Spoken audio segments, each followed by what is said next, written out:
दोस्तों, इंडोनेशिया एक ऐसा देश है जिसमें इस दुनिया के सबसे ज्यादा मुस्लिम रहते हैं। जी हाँ दोस्तों, आपको बता दें कि यहाँ 85% मुस्लिम हैं और तो और यहाँ पर सिर्फ 2% आबादी हिंदू की है। लेकिन हैरानी की बात ये नहीं है, बल्कि हैरानी की बात तो ये है कि यहाँ की करेंसी पर हिंदुओं के सबसे बड़े देवता गणेश जी की तस्वीर है। जी हाँ दोस्तों, चौंके हैं ना आप, पर ये सच है। दोस्तों, यहाँ तक कि भारत जैसे राष्ट्र में भी जहाँ पर भगवान गणेश को सब जगह सबसे पहले पूजा जाता है, वहाँ के नोट पर भी गणेश जी की तस्वीर नहीं है। लेकिन दुनिया के सबसे बड़े मुस्लिम देश इंडोनेशिया में है। आखिर ऐसा क्यों, चलिए जानते हैं हमारे आज के इस वीडियो में।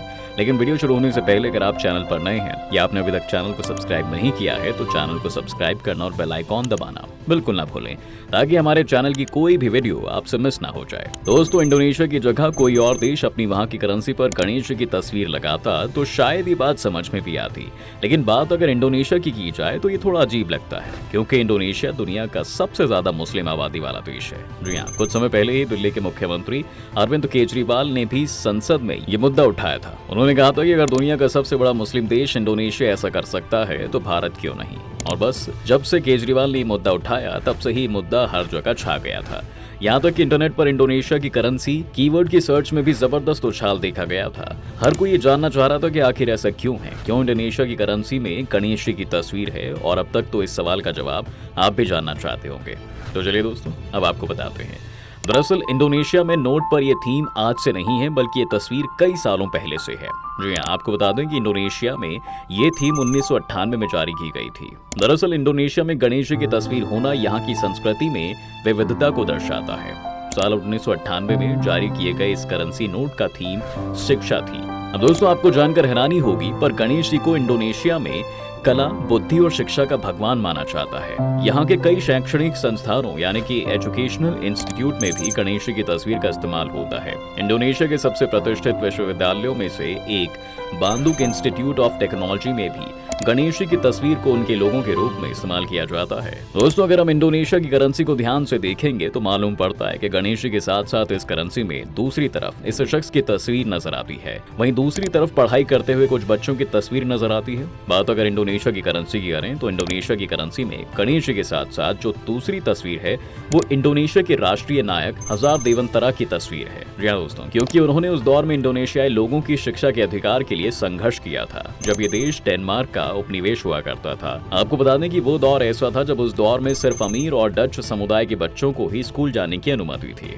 अब दोस्तों, आपको बताते हैं कि इंडोनेशिया में अभी भी एक और करेंसी नोट सर्कुलेशन में है, जिसमें इंडोनेशियाई द्वीप बाली में स्थित एक हिंदू मंदिर की तस्वीर है। 5000 रुपए के नोट में बाली के मंदिर की तस्वीर है। वहीं बता दें कि बाली में हिंदू समुदाय बहुत ज्यादा है। दोस्तों, इंडोनेशिया की सबसे अच्छी बात यह है कि नोटों पर सिर्फ हिंदू धर्म के प्रतीक ही नहीं है, बल्कि दूसरे नोटों में अलग अलग धर्मों और समुदायों के प्रतीकों को भी जगह दी गई है। अब ऐसे में सवाल है कि आखिर एक मुस्लिम बहुल देश में हिंदुओं के सबसे बड़े देवता गणेश जी इतने फेमस क्यों हैं? दोस्तों, आपको बता दें कि भले ही सारे इंडोनेशिया में हिंदू मात्र 2% हों, लेकिन बाली द्वीप की 90% आबादी हिंदू ही है। दरअसल दोस्तों, 1960 और 1970 के दशक में जावा द्वीप पर हजारों लोगों ने हिंदू धर्म अपनाया था। अब इंडोनेशिया की समाज और संस्कृति को देखें तो कई क्षेत्रों में इंडोनेशिया के हिंदू इतिहास की झलक मिलती है। जी हाँ दोस्तों, बता दें कि इंडोनेशिया के अतीत में कई हिंदू राजवंशों का शासन रहा है। 7वीं से 16वीं सदी के बीच इंडोनेशिया के ज्यादातर हिस्सों पर हिंदू बौद्ध राजवंशों का शासन ही रहा है। इसमें मजापहित साम्राज्य और श्री विजय साम्राज्य सबसे बड़े थे। इनके दौर में हिंदू धर्म इंडोनेशियाई द्वीपों में फला फूला। इसके साथ ही दोस्तों, आपको बता दें कि किसी भी देश में दूसरा धर्म जो है वो व्यापार के जरिए ही आसानी से पहुंच पाता है, और कुछ इसी तरह से इंडोनेशिया में भी हिंदू धर्म पहुंचा था। दरअसल 7वीं सदी में व्यापार की वजह से ही इंडोनेशिया में श्री विजय साम्राज्य पनपा था, और ट्रेड की वजह से ही हिंदू और बौद्ध धर्म का प्रभाव देखने को मिला था। आपको बता दें कि इसके बाद यहाँ किसान, बौद्ध, शैलेंद्र और हिंदू मतारम वंश आए, जिससे हिंदू और बौद्ध कला का यहाँ और विस्तार हुआ। आपको बता दें कि यही वजह है दोस्तों कि आज भी यहाँ उस दौर के कई स्मारक देखने को भी मिलते हैं। 13वीं सदी में हिंदू मजापहित साम्राज्य की स्थापना हुई थी, और इस वजह से आज से नहीं बल्कि कई सालों से यहाँ हिंदू धर्म का प्रभाव रहा है।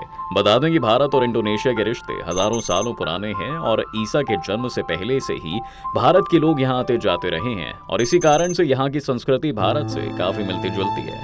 आपको बता दें कि इंडोनेशिया में हिंदू, बौद्ध, एनिमिज्म सहित कई धर्म फले फूले थे, लेकिन धार्मिक भाषा हमेशा से ही संस्कृत ही रही है।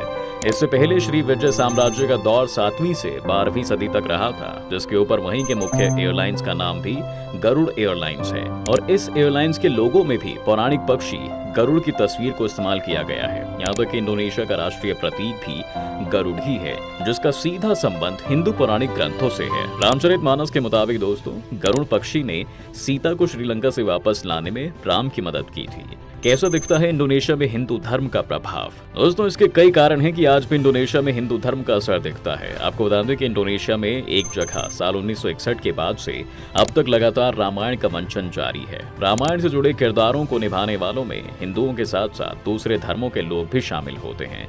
इसके साथ ही इंडोनेशिया में हिंदू नामों को रखने का भी काफी प्रचलित है। जी हाँ दोस्तों, जब भारत आजाद हुआ तब भी उसकी वजह से कई जगहों में हिंदू मुस्लिम जैसे दंगे हुए, लेकिन इंडोनेशिया में ऐसा कुछ नहीं हुआ। इसके अलावा शिक्षा, आय और रोजगार के मामलों में भी यहाँ हिंदू धर्म को मानने वाले लोग पीछे नहीं हैं। और आपको जानकर हैरानी होगी, पर सिर्फ 5% हिंदू ही गरीबी रेखा से नीचे अपना जीवन यापन कर रहे हैं, जो कि तो इंडिया में भी नहीं है।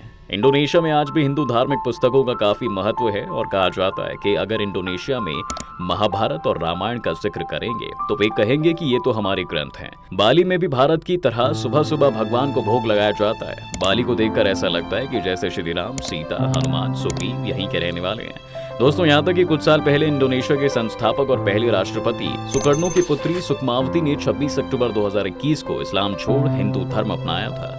यहाँ तक कि दोस्तों, इंडोनेशिया में फेमस कहानियों में रता भटारा नरसिंहा को विष्णु का अवतार बताया गया है। जी हाँ दोस्तों, यहाँ पर हुई खुदाई में निकली कई सारी चीजों में हिंदू देवी देवताओं की मूर्तियां भी मिली हैं, जो भगवान शिव, पार्वती, गणेश, ब्रह्मा की हैं। चीनी यात्री और स्कॉलर फाहयान ने भी अपने लेखन में जावा द्वीप को हिंदू धर्म के स्कूल के रूप में पेश किया है। फाहयान ने इसका जिक्र सिलोन यानी कि श्रीलंका से चीन की यात्रा के दौरान लिखे अपने लेखों में किया था। चीन के दस्तावेजों में 8वीं शताब्दी में यहाँ पर हिंदू राजा संजय को होलिंग के रूप में बताया गया है, जो बेहद संपन्न था। इसमें शैलेंद्र राजा का भी जिक्र मिलता है। दोस्तों, यहाँ पर हिंदू धर्म के प्रभाव को लेकर ये भी कहा जाता है कि यहाँ के लोगों ने न सिर्फ हिंदू धर्म को अपनाया है, बल्कि इसको आगे बढ़ाने का भी काम किया था। हिंदू राजाओं ने यहाँ पर कई मंदिरों का निर्माण करवाया था। इसका नाम गोमती और गंगा नदी के नाम पर रखा गया था। यहाँ पर माताराम शासन काल में कई मंदिरों का निर्माण किया गया था, जो कि अपनी अनूठी शैली के तौर पर जाना गया। यहाँ का प्रम्बानन मंदिर भी वर्ल्ड फेमस है। यहाँ दोस्तों, इस तरह से दोस्तों, यहाँ तक कि भारत में भी हिंदू धर्म को महत्व इतना नहीं दिया जाता है जितना कि इंडोनेशिया में दिया जाता है। अब आपकी इस वीडियो को लेकर क्या राय है, हमें हमारे कमेंट सेक्शन में जरूर बताएं। और आज के वीडियो में फिलहाल दोस्तों इतना ही। उम्मीद है कि आपको आज के इस वीडियो से काफी कुछ सीखने को मिला होगा। अगर आपको ये वीडियो पसंद आया है तो वीडियो को लाइक करें और अगर आप इस चैनल पर नए हैं तो जाने से पहले चैनल को सब्सक्राइब करना भी ना भूलें।